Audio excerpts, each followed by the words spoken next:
line spectrum of hydrogen and also Bohr atom model. Hydrogen spectrum. Okay, how it is obtained?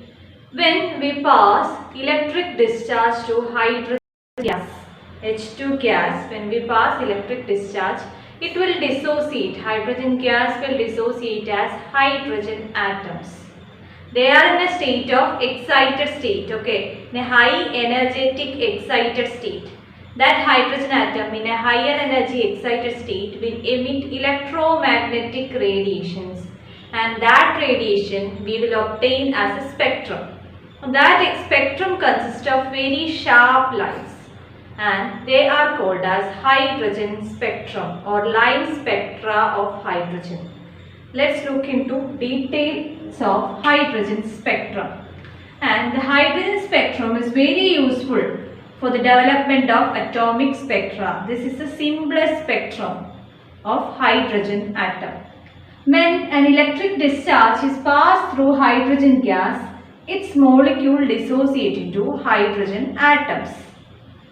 An energetically excited hydrogen atom then emit EM radiations or electromagnetic radiations of various frequencies. The spectrum obtained thus consists of large number of sharp lines. Okay, excited hydrogen atom will emit electromagnetic radiations, and that radiations, if you record, we will obtain a spectrum of sharp lines. Okay.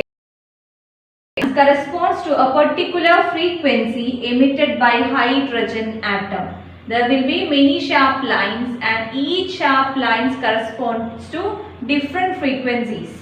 And the lines are, okay, there are many lines that you will obtain, and the lines will be named after their discoveries. Okay, in the name of scientists who discovered each lines. Now we will study about each lines in detail.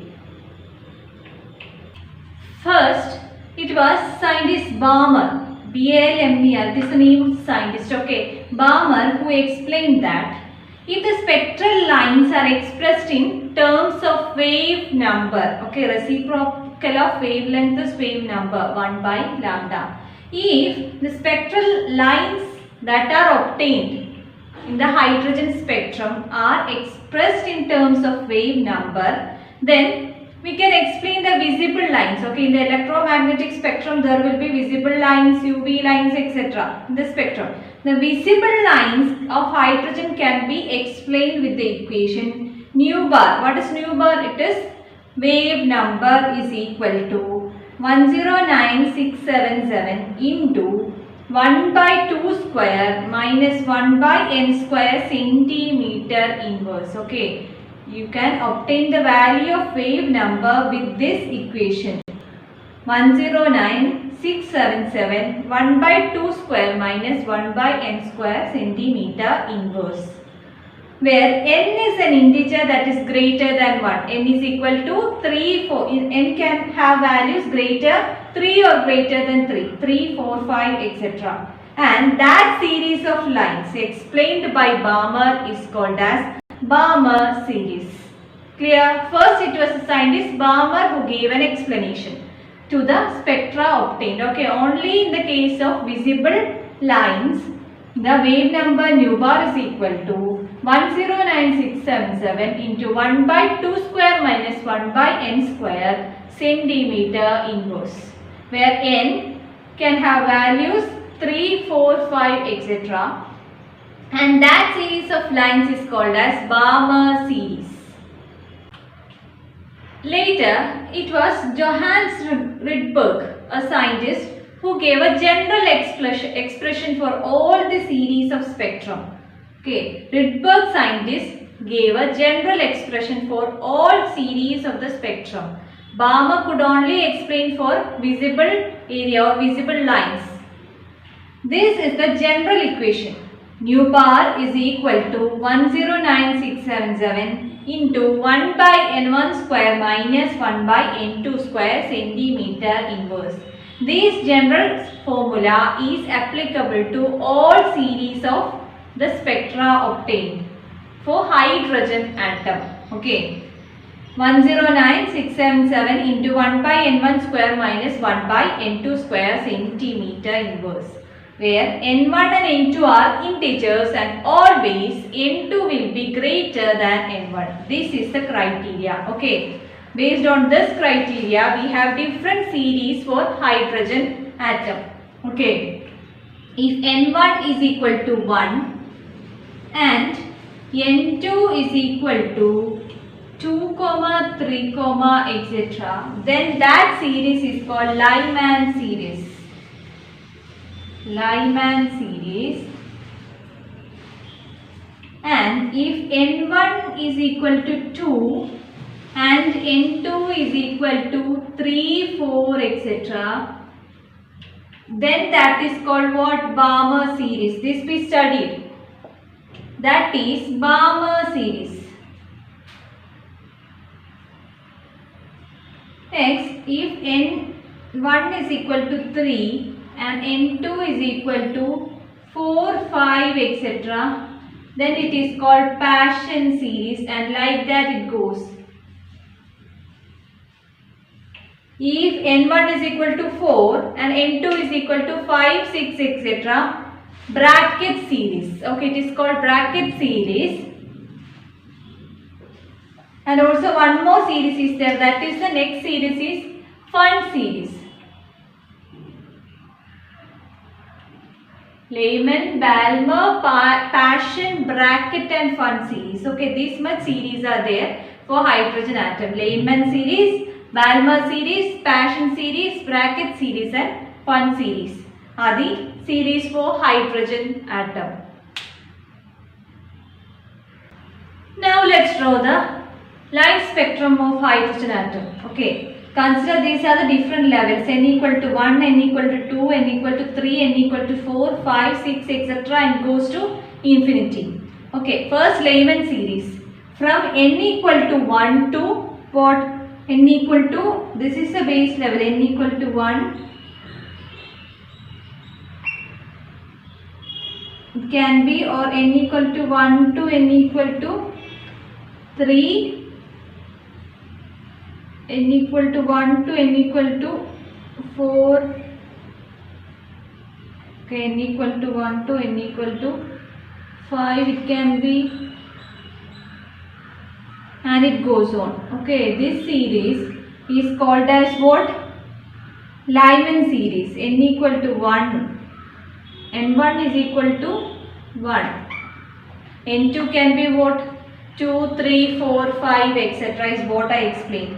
So this series is called as Lyman series. Lyman. Okay, this together, hot.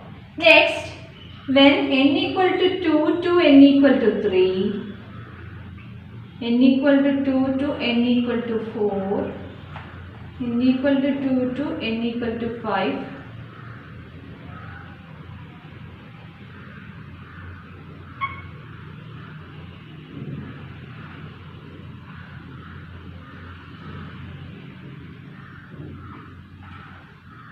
okay, this is Bohr series, or the visible region. Which your color we will obtain this visible region. This is Bohr series. Bohr series, that is visible to our eye. Okay, Bohr series is this. Next series is what? Paschen. That comes from n1 is equal to 3 to 4, 3 to 5, 3 to 6. Like that each series will go. And n equal to infinity. Lyman, Balmer, Paschen. Okay, this is the simplest series. Okay, hydrogen spectrum is the simplest spectrum. And when it goes to higher or heavier atoms, what happens? Series become more complicated. Spectrum will become more complicated. Okay, this is the fingerprint of a particular atom. Okay, from hydrogen atom to helium atom, the spectrum will vary entirely. It will be vary. Okay, this is for a particular atom. It will have a particular spectrum. It is unique for that atom. The atomic spectrum of a particular atom is unique for that atom. And this hydrogen spectra is the simplest spectra that can be explained. This table represents the spectral lines of atomic hydrogen. Okay, as I have already mentioned, the first series is the Lyman series and it is in the ultraviolet region. Second is the Bohr series, N1 and N2 values are given here and that is in the visible region. Paschen series where N1 equal to 3 and N2 is equal to 4 and 5 IR, infrared region. Similarly, bracket series also is in the infrared region.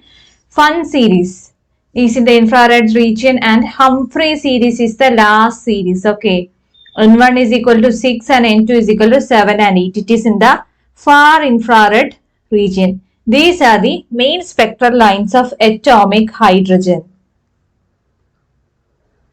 Same table itself is given here. Here the wavelength values are also mentioned. Just have a look at the wavelength values of Lyman, Balmer, Paschen series, bracket, Fun series and Humphrey series. This is the spectra of hydrogen, atomics or line spectra of hydrogen. As I have already told you, the first is the Lyman series in the UV region and the lines are shown here. The first line is the alpha line, beta line and gamma line. It is named. Okay. And second series is the Bohr series or the visible region series. Bohr series, here it is mentioned red, green, blue and violet lines. Okay, this is in the visible region. Similarly, there is Paschen series, bracket series and Fun series. And this is the representation of the hydrogen spectra or line spectra of hydrogen. These are the important points regarding hydrogen spectra. The next topic, that is Bohr atom model. The atom model proposed by Bohr. It was the scientist Niels Bohr who explained about atom model after Rutherford. It was proposed by Niels Bohr in 1915 and this model is a modification of Rutherford's atom model. Bohr modified this atomic structure model by explaining that electrons move in fixed orbitals or shells and not anywhere in between, and he explained that each orbit has a fixed energy level. This means electrons only move around the nucleus in a fixed orbit or a fixed path and not in between, and each orbit has fixed energy level. He also explained quantitatively the general features of hydrogen atom, the simplest one hydrogen atom, its structure and the spectra obtained. Bohr's model consists of small nucleus that is positively charged, surrounded by negative electrons moving around the nucleus in orbits. And Bohr found that the electron located away from the nucleus has more energy and the electrons close to the nucleus have lesser energy. This is an important point.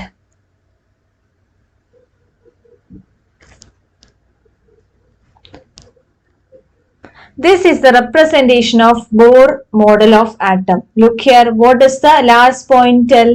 These are the definite paths where electrons move, okay, called as orbits. Orbits, where the electrons move. The last point mentions that the electron that is farther away from the nucleus has higher energy than the electron that is present near to the nucleus. From going from inner side to the outer side, the energy of the electron increases. Okay, this is the representation to show the Bohr atom model.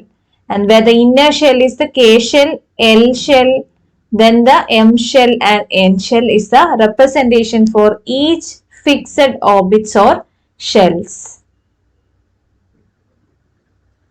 There are different postulates for Bohr atom model. The first postulate is electrons of the atom revolve around the nucleus in definite circular paths called orbits, which is designated as KLMN or numbered as n equal to, where n is principal quantum number, okay, n equal to 1, 2, 3, 4 outward from the nucleus. And the orbits are also known as what? Stationary orbits. Okay, this is the representation I already showed you. This is the nucleus inside and there are shells outside where K shell has n equal to 1, and L shell n equal to 2, M shell n equal to 3 and N shell n equal to 4. These are the designations or names given to the definite circular paths. First postulate is this. Moving on to the second postulate. Each orbit is associated with a fixed amount of energy, and the lowest energy level of the electron is called as the ground state. Lowest energy level, that is the energy level closer to the nucleus. That is the ground state energy level. Therefore, these orbits are known as what? Energy levels or energy shells. Each orbit has a particular fixed energy. Okay, next point is the electrons in an atom move from what? Lower energy level to higher energy level by gaining the required energy, and an electron moves from higher energy level to lower energy level by losing energy. That means from a lower energy level, if an electron needs to move to a higher energy level, if it is E1 and E2, different orbits has what? Different energy. If an electron from a lower energy should move to a state where energy is high, to a higher energy level, the electron should what? Absorb energy. Okay, by gaining required energy, it should absorb energy and move to the higher energy level. Similarly, if an electron from the higher energy state should move to a lower energy state, what it should do? It should lose energy or emit energy. Lose energy or emit energy. Like this only, energy can be transferred from one energy level to next energy level. Next, or the third postulate is the frequency of radiation absorbed or emitted. The last postulate we mentioned what? Energy should be absorbed to go to higher energy level and energy should be emitted to come back to the lower energy state, isn't it? Yes, the frequency of that radiation, whether it is absorbed or emitted when a transition occurs between two stationary states, that energy delta E is equal to nu into h, or the frequency of the radiation, we can say it as nu is equal to delta E by h. H is the Planck's constant, or it is equal to E2 minus E1 by h when a transition occurs from lower energy E1 to a higher energy E2.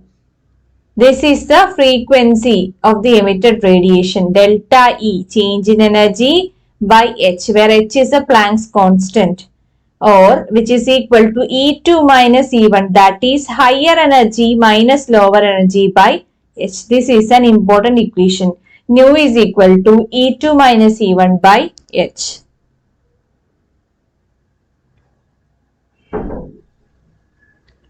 Next, or the fourth postulate is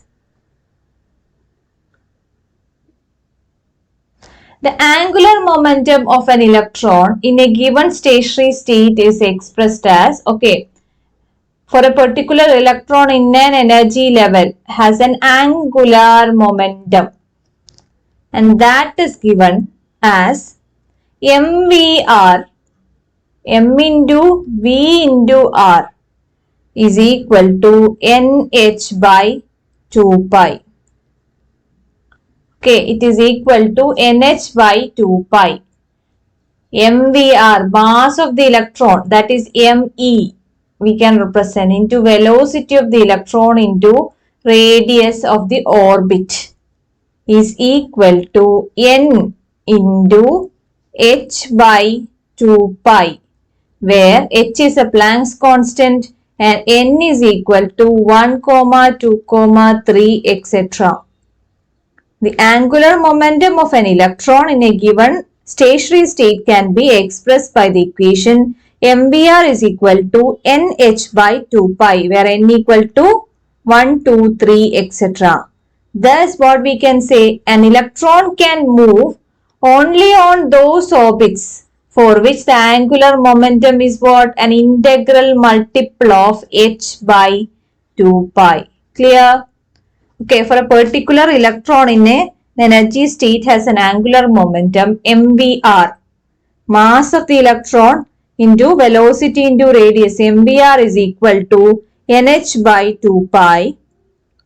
That means electron can move only in those orbits which has an angular momentum as an integral multiple of h by 2 pi. That means 1h by 2 pi. If it has an angular momentum 2h by 2 pi, 3 pi, that is 3h by 2 pi, etc.